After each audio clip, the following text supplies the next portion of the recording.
Hai, Assalamualaikum warahmatullahi wabarakatuh. Salam sejahtera untuk kita semua.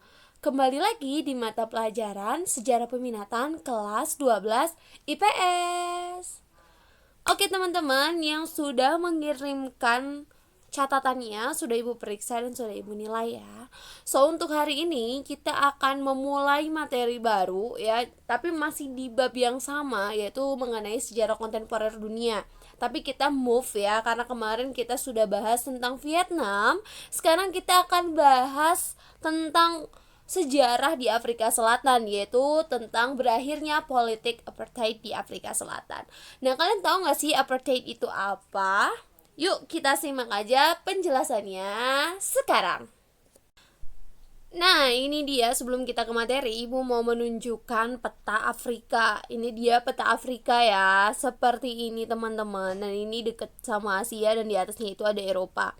So, kita langsung aja masuk ke materinya. Ya.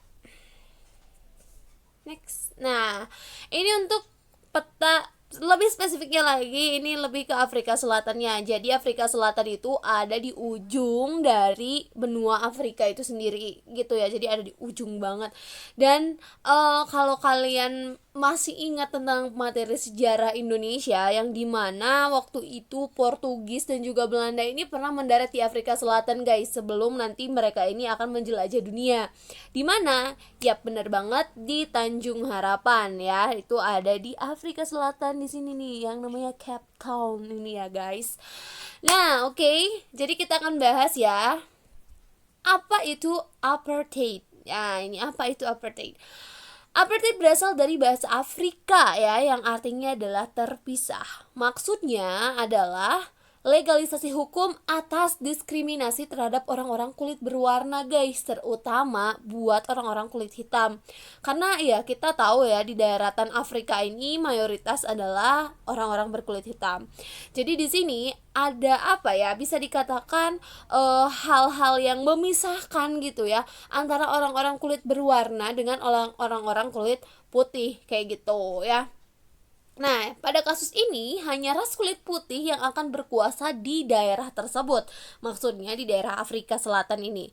Mereka memiliki harapan istimewa untuk memperoleh tempat tinggal, pendidikan, dan juga kekuasaan. Gitu ya. Jadi bisa dikatakan ras kulit putih yang nantinya akan berkuasa di daerah Afrika Selatan. Sedangkan ras kulit berwarna, terutama teman-teman kita yang berkulit hitam, itu mereka akan bukan sedikit, tapi memang didiskriminasi oleh orang-orang berkulit putih. Biasa ya, orang kulit putih ini selalu merasa dirinya superior guys. Next, kita akan langsung membahas tentang latar belakang terjadinya politik apartheid ini guys. Jadi kalau kita bisa lihat ya, ilustrasi dari gambar ini ada ilustrasi gambar lukisan para, ini kalau dilihat bendera Inggris ya. Jadi kolonialisme Inggris gitu ya, orang-orang Inggris yang menjajah daerah tersebut. Karena ya tidak hanya Portugis dan juga Belanda ya yang datang ke sana, nanti pada perkembangannya si Inggris pun akan datang ke Afrika Selatan guys. Jadi setelah Inggris bisa mengalahkan Belanda di Afrika Selatan gitu, dan nanti tentunya daerah Afrika Selatan ini akan menjadi miliknya Inggris. Nah, di bawahnya ini kalian bisa lihat ya, ada orang-orang berkulit hitam yang di bawah lagi duduk. Ini yang gambar sebelah kanan yang bawah. Dan ada polisi ya, polisi-polisi di situ. Dan kemudian di sebelah kirinya kalian bisa lihat teman-teman kita yang berkulit hitam. Itu dia dirantai gitu ya, kepalanya gitu, dia dirantai kayak budak gitu guys. Jadi intinya latar belakang terjadinya politik apartheid ini karena kolonialisme guys, karena penjajahan. Gimana sih mulai pemberlakuannya politik apartheid ini? Jadi politik apartheid ini diberlakukan pada tahun 1948. Wah, kita udah merdeka 3 tahun dan di Afrika masuk ke fase seperti ini guys. Berarti ini udah perang dunia ke dua gitu ya, sudah selesai. Dan sebenarnya kalau untuk penjajahannya kan dari lama ya, penjajahan di Afrika Selatan itu dari lama, cuman ini politik apartheid ini baru dilakukan pasca Perang Dunia Kedua gitu. Jadi pada tahun 1948 Partai Nasionalis memenangkan pemilu di Afrika Selatan gitu, dan naiklah gitu ya pemimpinnya yang bernama Daniel F. Malan ini sebagai Perdana Menteri di Afrika Selatan. Waktu itu Afrika Selatannya ini adalah negara persemakmurannya si Inggris, guys. Ya sama kayak si Malaysia kayak gitulah. Nah, Daniel F. Malan ini dia memberlakukan politik apartheid.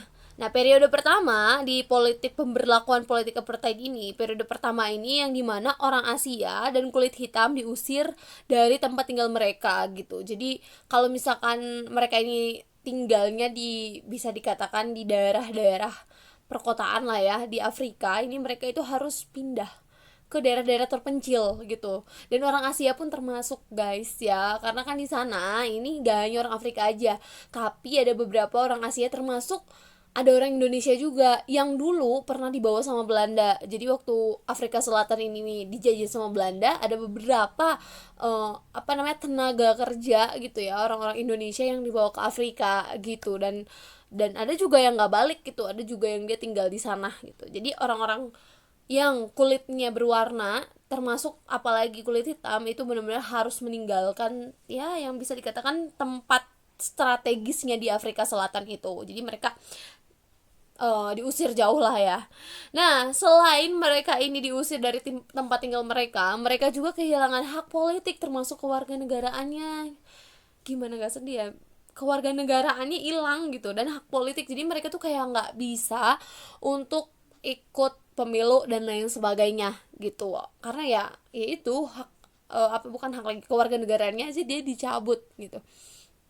Nah, dalam periode pertama ini, Daniel F. Malan ini memberlakukan atau membuat undang-undang ya untuk menegaskan bahwa si kulit hitam dan juga kulit berwarna ini benar-benar gak boleh masuk ke ranahnya mereka, orang-orang kulit putih gitu. Karena mereka, orang-orang kulit putih ini merasa dirinya superior, paling berkuasa lah ya di dunia ini, dan rasnya paling unggul gitu. Padahal ya sama aja gitu ya.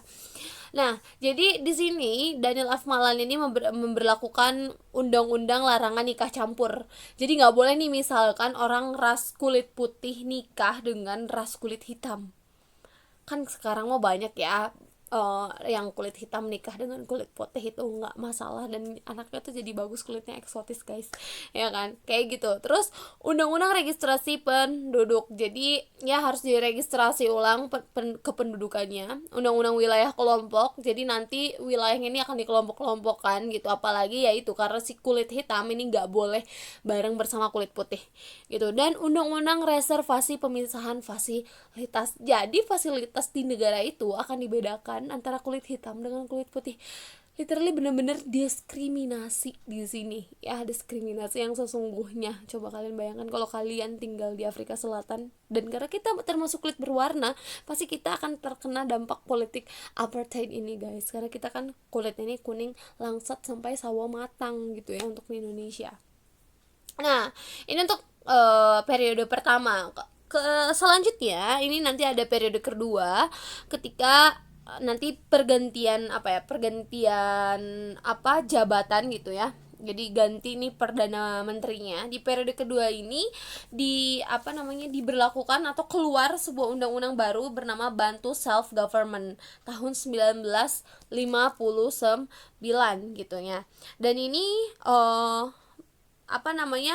undang-undang Bantu Self Government ini dia akan punya kebijakan baru ya kan, yang dimana di kebijakan pertama ini kan orang Asia dan kulit hitam ini diusir ya dari tempat tinggal mereka, dan mereka kehilangan hak politik. Kalau di yang kedua ini beda lagi, ini ada yang namanya aturan baru yang bernama Black Homelands. Jadi nanti para orang-orang kulit hitam ini mereka akan dikumpulkan di satu tempat gitu ya, nggak satu tempat juga sih, maksudnya ada beberapa tempat yang memang akhirnya mereka akan berkumpul gitu kan, dan di sana mereka kayak bisa menikmati kebebasan politik di sana gitu. Jadi mereka kayak punya kalau bisa dibilang negara bagian lah ya dari Afrika Selatan itu sendiri, dan khusus untuk teman-teman kita yang kulitnya berwarna hitam atau berwarna.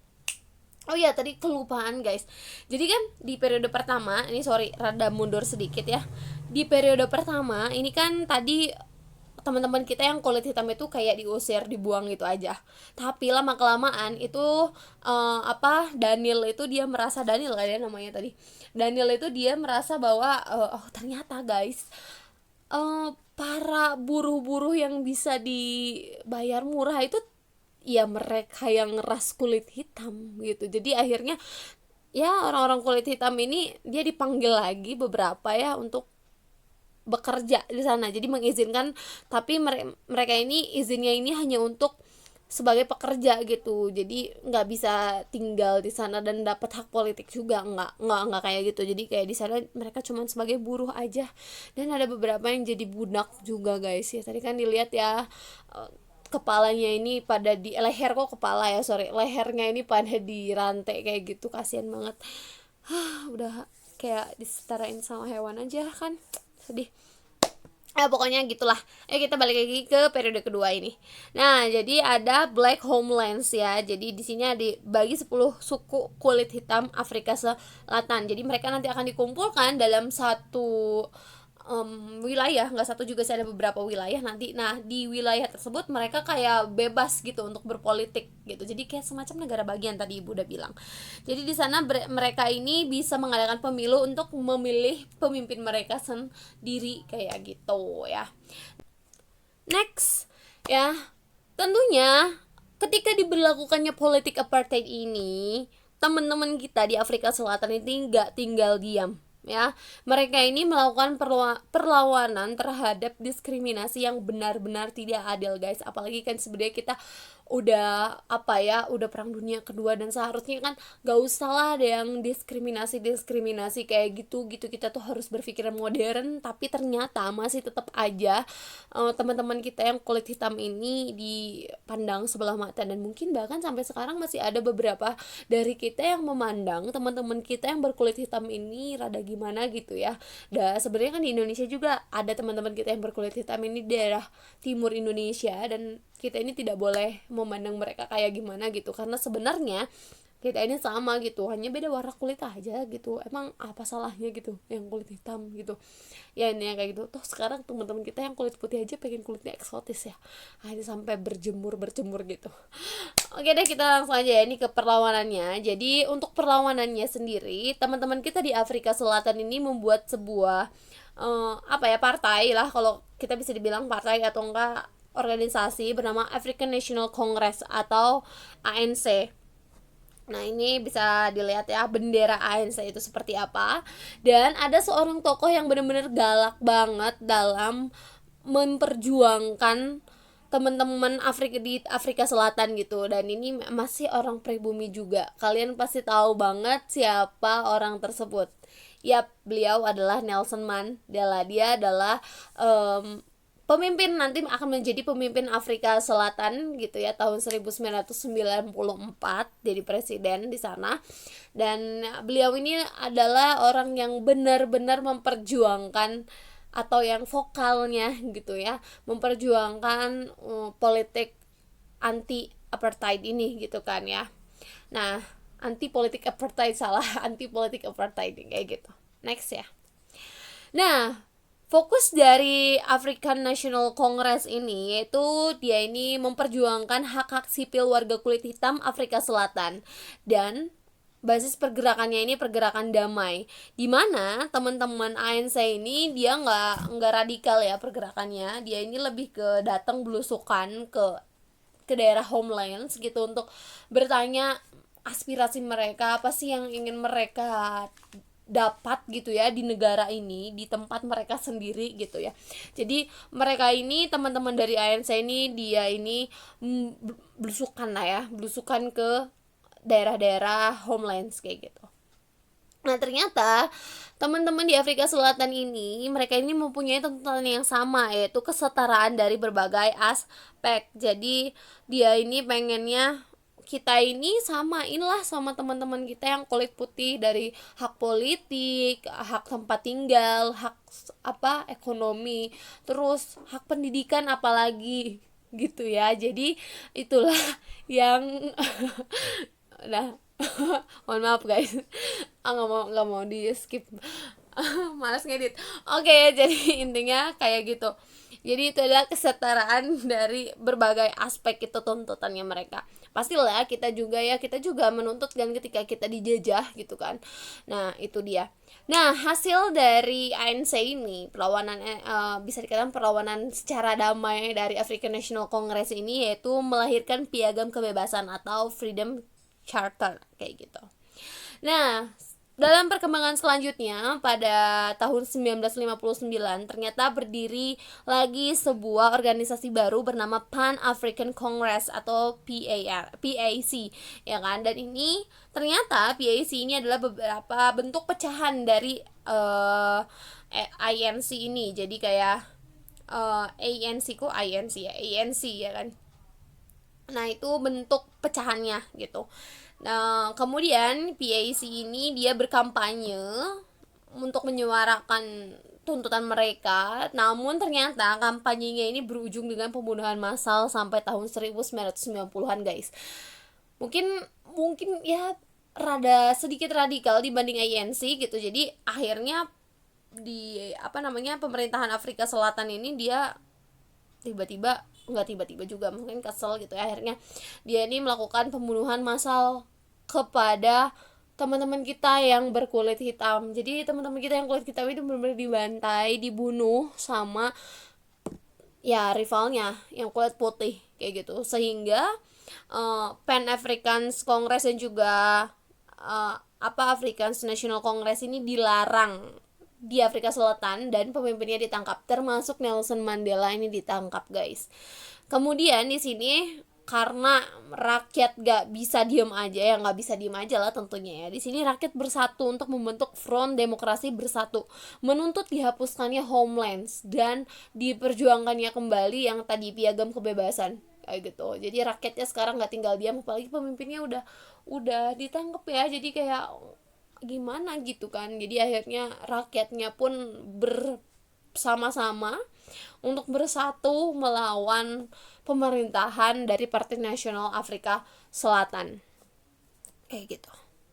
Nah, tidak hanya perlawanan di dalam negeri saja, tapi di luar negeri juga. Karena kita sudah punya PBB, guys. Di sini dunia mulai menyoroti Afrika Selatan gitu. Karena tadi ada pembantaian ya, dimana teman-teman kita yang ras kulit hitam ini pada dibunuh, sehingga di sini dunia menyoroti Afrika Selatan. Nah, banyak sekali negara-negara di luar sana itu mengecam politik apartheid, guys. Akibatnya Perdana Menteri B.J. Verwoerd ini menyatakan Afrika Selatan keluar dari PBB dan meninggalkan persemakmuran Inggris, dan juga melarang Afrika Selatan mengikuti Olimpiade. Jadi di sini Afrika Selatan mulai rada menutup diri, guys, ya, karena mulai dipojokin sama negara-negara lain gitu, mengecam politik apartheidnya Afrika Selatan, karena ya ini kan rasis ya, guys. Gak bisa kayak gini, gak bisa dibiarin, dan sampai dia keluar dari PBB dong. Pasti kan kalau rapat mungkin kayak dipojokin, lu rasis gitu kan. Ya kan, jadi kayak akhirnya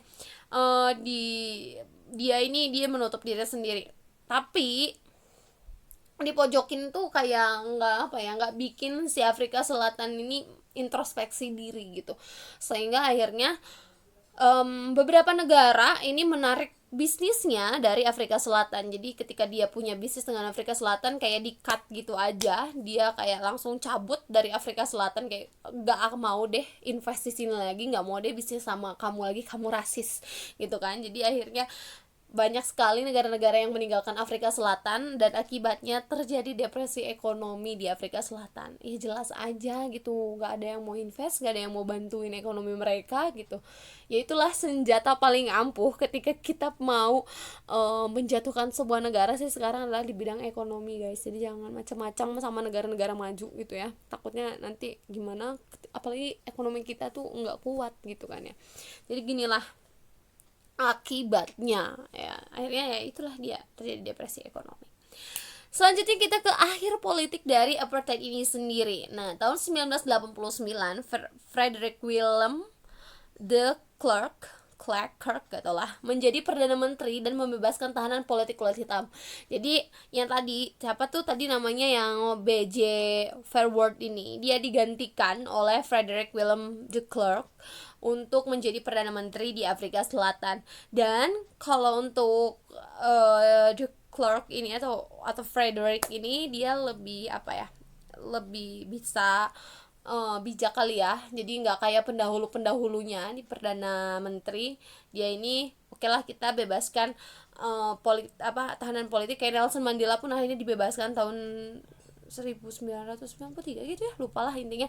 Dan akhirnya tahun 1990 organisasi anti apartheid tidak dilarang. Jadi kayak tadi PAC dan juga ANC ini akhirnya diperbolehkan lagi untuk menjadi partai di sana gitu ya, untuk menyuarakan keinginan mereka gitu. Jadi rada bijak lah ya. Dan kemudian akhirnya Frederick Willem de Klerk ini dia mencoba untuk membuat sebuah pemilunya ini multiras, ya benar ya, multiras ya, itu tadi tulisannya ya, dia ini multiras. Jadi mencoba untuk ya udah semua ras bisa ikut mencalonkan diri untuk menjadi presiden, intinya kayak gitu. Dan tahun 1994 Afrika Selatan merdeka dari apartheid gitu ya. Jadi dia merdeka dari apartheid sudah tidak ada lagi di Afrika Selatan, dan diadakannya pemilihan presiden, dan yang menangnya adalah Nelson Mandela, dan itu menjadi presiden kulit hitam ya pertama di Afrika Selatan kayak gitu ya. Ini perjuangan yang benar-benar membuahkan hasil ya, alhamdulillah. Afrika Selatan bisa merdeka dari apartheid, dan semoga saja di sini nggak ada diskriminasi rasial lagi ya, baik itu di Indonesia maupun itu di dunia kayak gitu. Jadi janganlah kita memandang seseorang itu dari warna kulitnya guys, karena tone kulit orang itu beda-beda dan gak bisa disamain dan punya ciri khasnya masing-masing gitu loh ya, intinya seperti itu.